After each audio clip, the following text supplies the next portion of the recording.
نحمده ونصلي على رسوله الكريم اما بعد فاعوذ بالله من الشيطان الرجيم بسم الله الرحمن الرحيم رب اشرح لي صدري ويسر لي امري واحلل عقدة من لساني يفقهوا قولي۔ دن اللہ نے کام کے لیے بنایا ہے، اور خاص طور پر جب سورج نکل آتا ہے اور اس کی ریز اٹھتی ہیں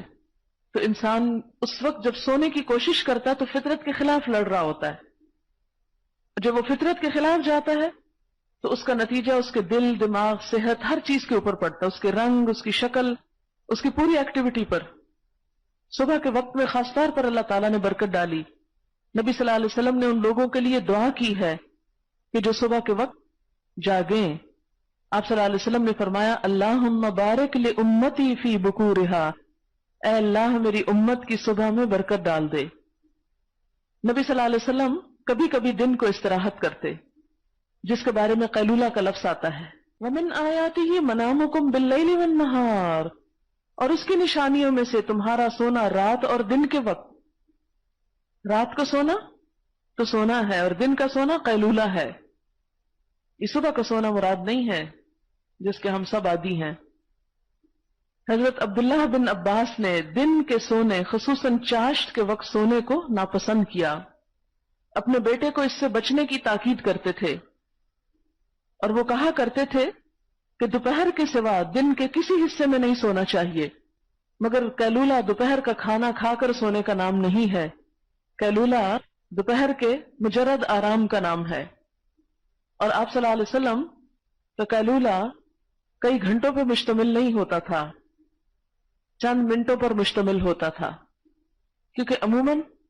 قیلولہ جب کیا جاتا ہے تو پھر عصر کی نماز کو بھی تاخیر کر دی جاتی اور اگلا کام متاثر ہو جاتا ہے، تو یہ چیز ناپسندیدہ ہے۔ قیلولے کا بھی ایک لمٹ ہونی چاہیے،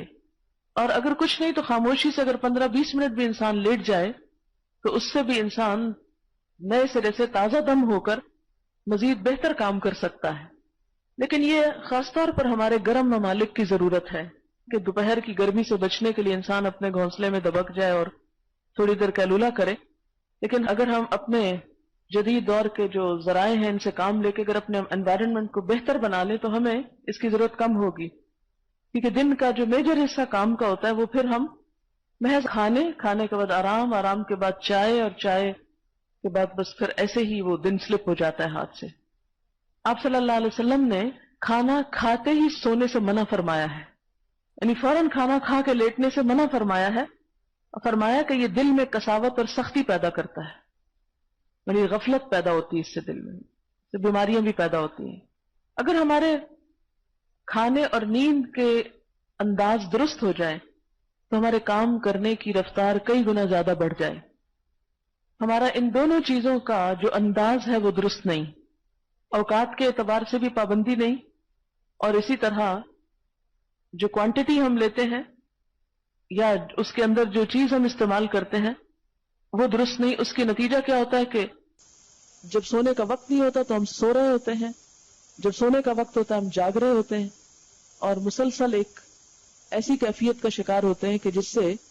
ہم زیادہ بہتر کام کر نہیں سکتے۔ سبحانک اللہم و بحمدک اشہد ان لا الہ الا انت استغفرک و اتوب الیک۔ السلام علیکم و رحمۃ اللہ وبرکاتہ۔